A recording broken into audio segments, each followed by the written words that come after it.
Buen día, ¿qué tal? ¿Cómo están? Bueno, primero que nada le queremos dar la bienvenida a los que se reintegran, la licenciada Graciela Rosa, que está con nosotros hoy, y también a nuestro colega y compañero Sergio Correa Villegas, licenciado en Psicología, ya lo conocen, ha estado con nosotros antes también. Así que bueno, dicho esto, queremos comenzar retomando un poco un tema que hemos hablado en el encuentro anterior y que tiene que ver con los trastornos narcisistas de personalidad y más puntualmente agregar algo acerca de algo que está muy presente en esos trastornos, que es el descontrol sobre los impulsos y también sobre la dificultad de la diferenciación, o mejor dicho, la indiferenciación con el objeto, que es algo muy presente, Isabel, eso en este trastorno, y no lo hemos podido desarrollar mucho por cuestiones de tiempo en el video anterior. Claro, justamente el fronterizo tiene la habilidad en la estructura del yo y, como su nombre lo indica, en las fronteras, los límites del yo. Por lo tanto, va a presentar dificultades en la diferencia yo, no yo.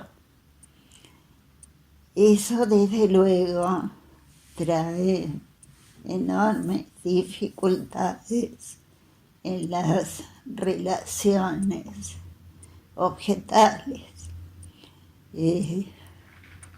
Tenía una paciente que si se ponía de novia, daba por sentado que la única chica a la que debía mirar su novio era a ella. Y en una fiesta, si el muchacho prestaba atención a otra, no solo le hacía una recriminación feroz, sino que ya fuera de la fiesta hizo una pelea en la vereda donde le pegó, le arrancó la manga de la camisa. Es decir, esto muestra no solo una exigencia de posesión del objeto, que va infinitamente más allá de celos neuróticos, sino una idea de posesión del objeto. En sesión me defendió esa acción y me dijo: mira, cuando es mi novio tiene que ser pata quebrada y en casa. Y aludió a una película bastante terrible, me olvidé el nombre de esa que lo... Sí, que le secuestra a una mujer a un escritor, sí, y le rompe las piernas. Misery. Misery. Me dice: yo igual que Misery, pata quebrada y en casa. O sea que el objeto en fronterizo suele casi perder su condición de objeto, pasa a ser realmente como un atributo del yo. La otra cosa que también se ve en el ejemplo que les doy es la impulsividad, el descontrol de impulsos. Justamente es una patología del yo, porque las funciones del yo están alteradas. Esta chica, por ejemplo, no tenía delirios, pero tenía unas cosas que me llamaban poderosamente la atención. era una voz con ciertas características histéricas. Entonces me decía que iba caminando y de repente se tildaba. Y no es que deliraba, pero es como que pasaba a otro mundo. Fantaseaba en la calle. Lo más notable es que no la pisaba un auto. Ese es su rasgo histérico. Pero realmente pasaba a otro mundo. Esto le ocurría, por ejemplo, faltaba sesión. Yo la llamaba, no me contestaba. Finalmente, cuando me contestaba, ya había perdido 2 sesiones, pónganle. Me decía, Isabel, estoy en la costa. ¿Cómo estás en la costa? Sí, pero faltaste a 2 sesiones. Discúlpame, me tildé, no me di cuenta. Y realmente no había tomado en cuenta las 2 sesiones perdidas. Es decir, como ella decía, se tildaba y se iba a la costa sin mayor trámite. Esto hace que muchos borders pasen a las adicciones, por ejemplo. La impulsividad los lleve a las adicciones, o puede ser también a conductas delictivas. Vos tuviste uno que... Pasajes al acto. Sí. Pasajes al acto. Específicamente. Exactamente. Vos tuviste uno que se deslizó de una pared. Sí, tratando de conseguir drogas para consumir, se deslizó con las sábanas desde un segundo piso por la ventana, bueno, a riesgo de romperse de los huesos, claro, de caer, pero bueno, son capaces de entrar en ese tipo de pasaje al acto, justamente. Exacto. Es así. Me hiciste acordar cuando dijiste lo de tu paciente, ese cuasi delirio que en el que entra. Me acordé de una paciente que me comentaba, trabajamos hace años, y me comentaba cuando era chica, la madre le decía a ella y a su hermano, yo veo a través de sus ojos, ¿no? Y tenía alrededor de 10 años, un poco menos. Y ya de adolescente, ella dijo que eso se le grabó en la cabeza, y en ocasiones de estar, bueno, lo que hace un adolescente en los inicios de la adolescencia, salir con un chico, eventualmente en algunos casos consumir una marihuana y demás, cuando hacía cosas como esa o transgresiones, ella notaba que se activaba una voz en su cabeza que le decía eso: veo a través de tus ojos. Y en la actualidad, en aquella actualidad que ella me contó esto, una chica de alrededor de 30 y pico de años, comentaba que en ocasión de invitar a un amigo a su casa para comer, tomar algo y demás, y a la hora de entrar en intimidad con él, se le activaba una voz, decía ella, sentía una voz en mi cabeza que me decía, veo a través de tus ojos. Y claramente ella lo identificaba con la voz de su madre. Ahora decía, es algo en mi cabeza, pero era una voz que le atribuía a la madre. O sea, la poca diferenciación entre algo que está en su cabeza y algo que es el objeto. Sin ser psicótico. Sin ser psicótico, claro, y sin ser una alucinación lo que percibía. Exacto. No era ella no decía, es un pensamiento mío, sino una voz que escucho. Sí, me encargué de indagar lo suficiente como para ver que no era un estímulo que provenía del exterior, no era una alucinación, no se lo atribuía a algo de afuera, sino que era una voz que repercutía en su cabeza, que era la voz de la madre. O sea, lo que para mí, en mi opinión, lo que identificamos fue una imago parental persecutoria, podríamos decir. Exacto. La poca diferenciación que ha habido Sí, con la madre, en ese sentido, ¿no? sí, Me sí, parece sí, bueno, representativo de lo que vos estabas describiendo recién. sí, sí, sí, sí, sí. Es muy común estos trastornos. Claro. Esto plantea, como se darán cuenta, problemas técnicos.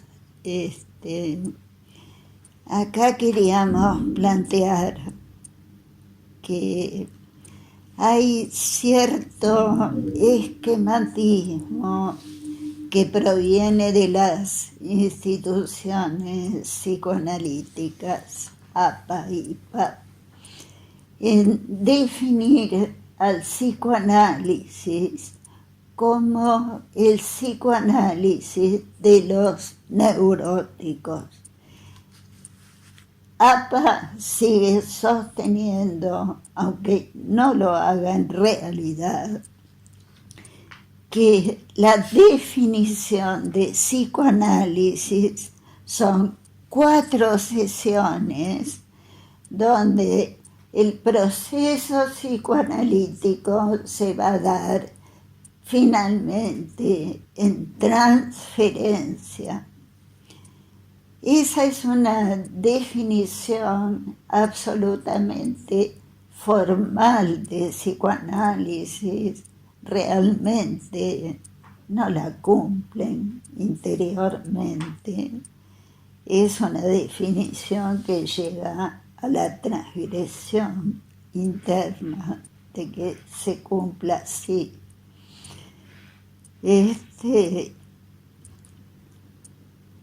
Yo creo, nosotros creemos, lo hemos charlado con Dani, de que psicoanálisis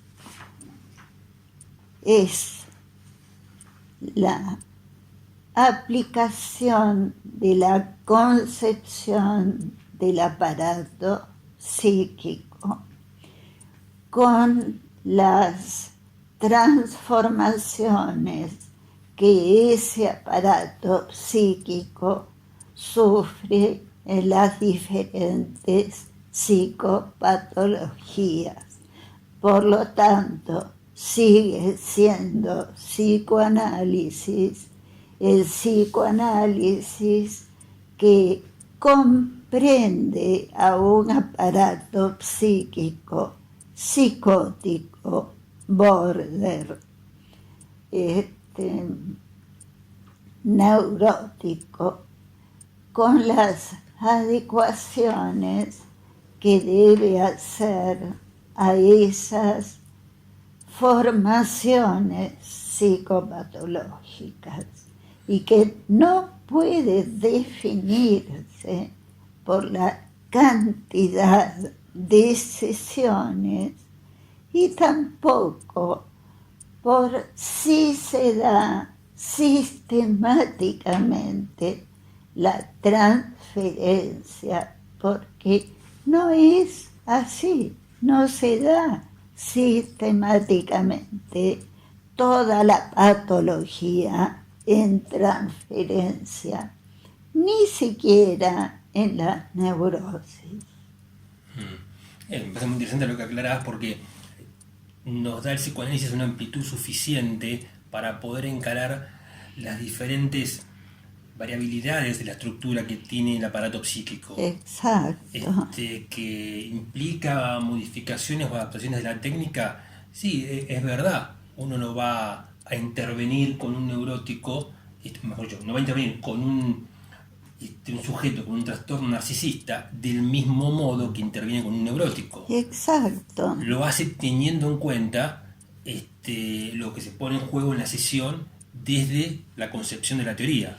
Claro, porque vemos a los autores que son miembros de IPA volverse locos definiendo técnicas, porque tienen que acomodarse a la IPA, cuando en realidad es mucho más fácil aceptar que las estructuras psicopatológicas son distintas que un trastorno narcisista va a ser transferencias idealizadas, que uno tiene que entender eso, que quizás no haga transferencias sistemáticas, uno tiene que entender eso, que este tratamiento va a ser diferente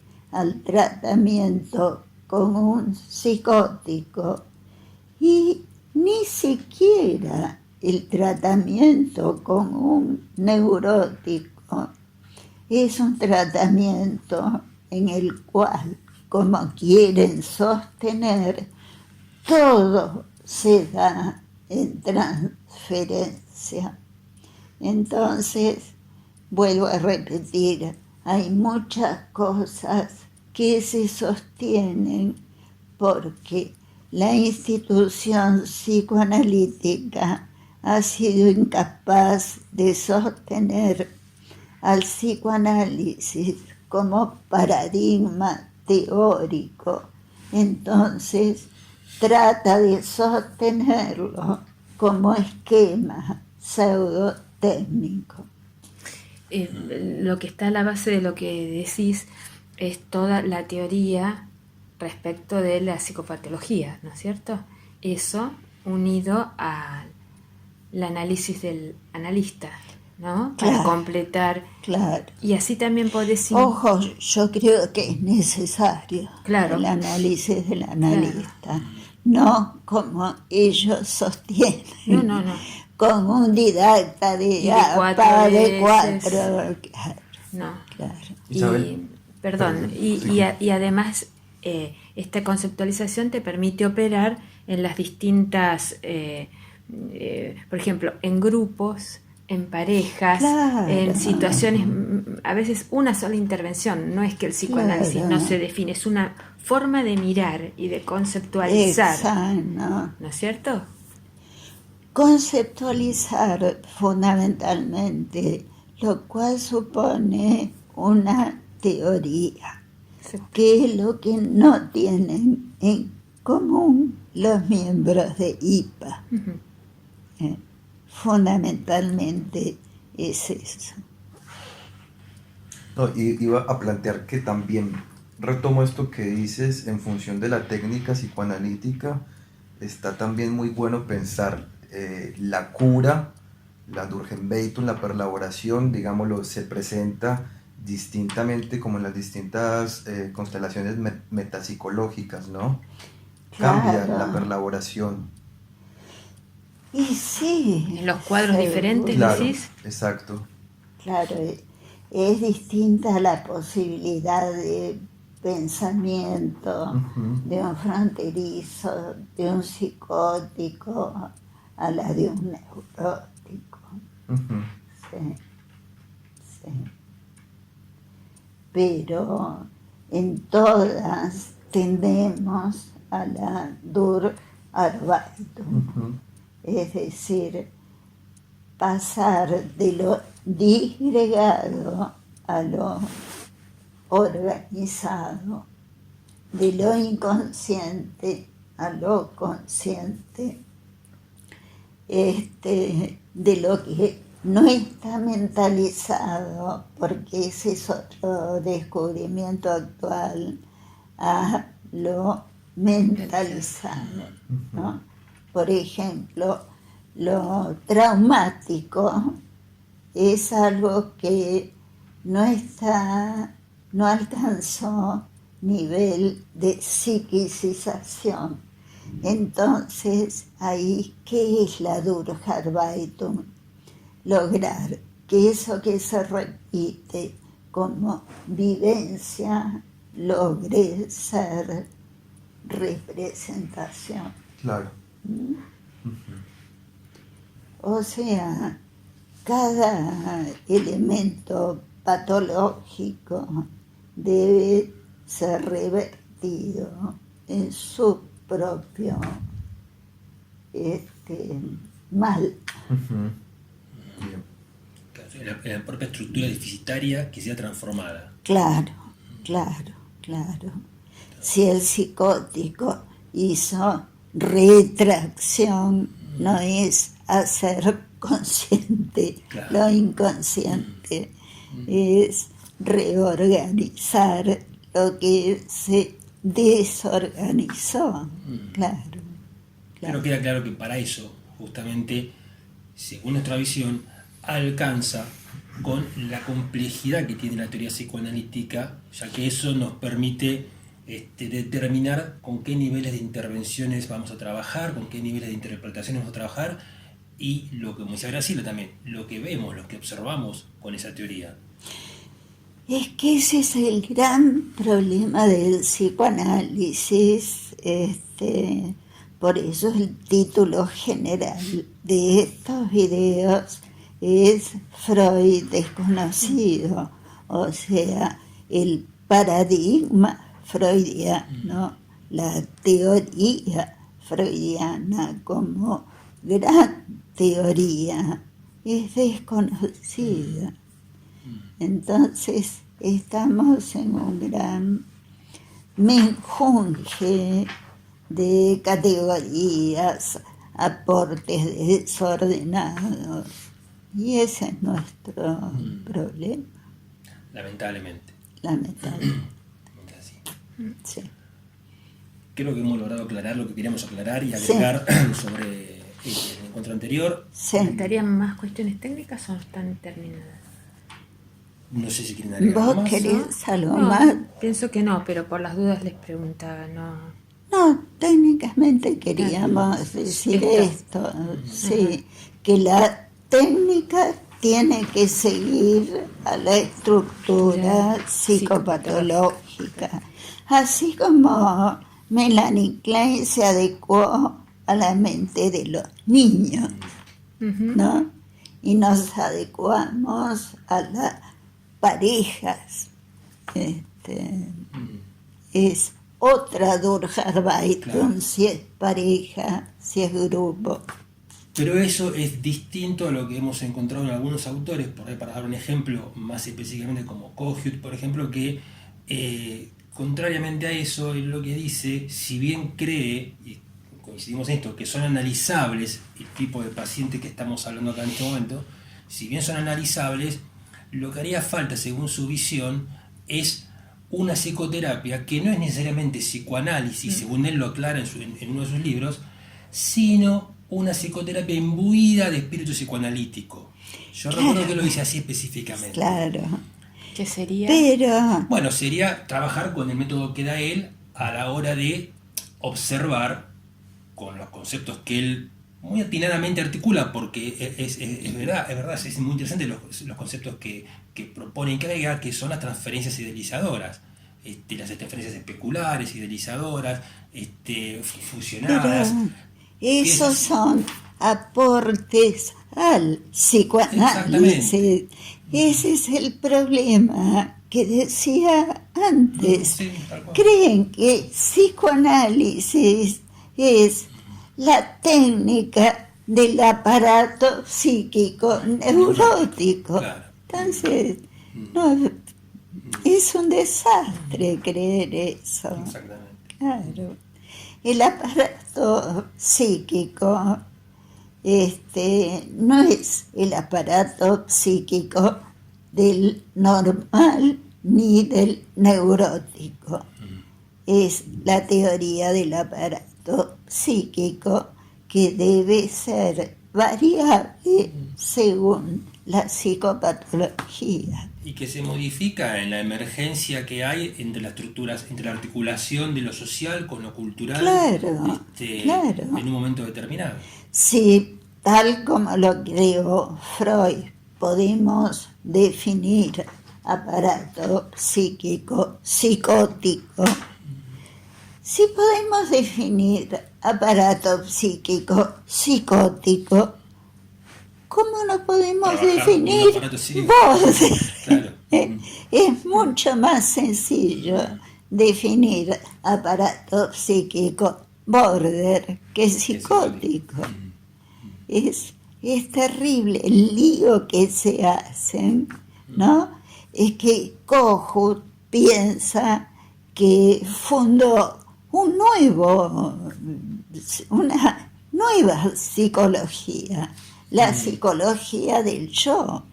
Claro, Entonces, acá cada uno que descubre algo es fundador.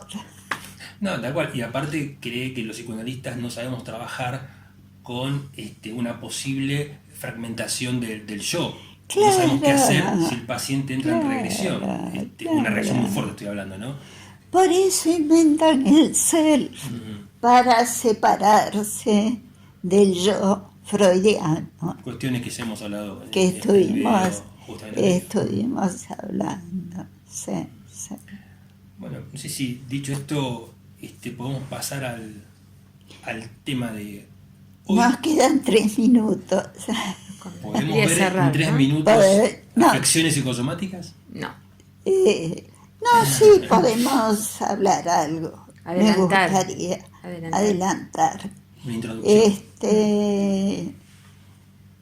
Justamente quiero defender que todas las variables psicopatológicas son describibles con el concepto de aparato psíquico freudiano. Y ustedes me van a decir, ¿cómo psicosomáticas que ni se le ocurrió a Freud? Hay un concepto freudiano que es claramente psicosomático y es el concepto de afecto. Pulsión también es psicosomática de manera nítida, porque pulsión son energías corporales que adquieren lugar psíquico al unirse a una Vorstellungsrepräsentanz, es decir, a una representación que será justamente representación pulsional y hallará su lugar en el inconsciente. O sea que el inconsciente está lleno de representaciones que son embajadoras de fuerzas corporales. No solo eso, el afecto es, y esto está refrendado por neurobiólogos, yo me ocupé de investigar, porque siempre me llamó la atención que Freud hablara de clave de afecto desde la interpretación de los sueños. Clave de afecto quiere decir que los afectos, sobre todo los primarios, y esto lo retoma en Inhibición, Síntoma y Angustia, cuando da la teoría definitiva de la angustia, señala que la angustia es un afecto que tiene descargas somáticas. Eso es clave de afecto. Pero lo va a sostener sobre todo para todos los afectos básicos. Los afectos básicos son sensaciones psíquicas, pero que tienen descarga de una clave corporal. Por eso los llama recuerdos filogenéticos, porque son reacciones antiguas que heredamos. Por ejemplo, apenas nacemos, nuestra primera reacción es la angustia de nacimiento. O sea, apenas se nos rompe la homeostasis de nacimiento, lloramos, nos angustiamos, y eso es, si alguien vio recién nacido, vio que llora con todo el cuerpo, está angustiado, se siente despojado de la homeostasis en la que se sentía desprotegido.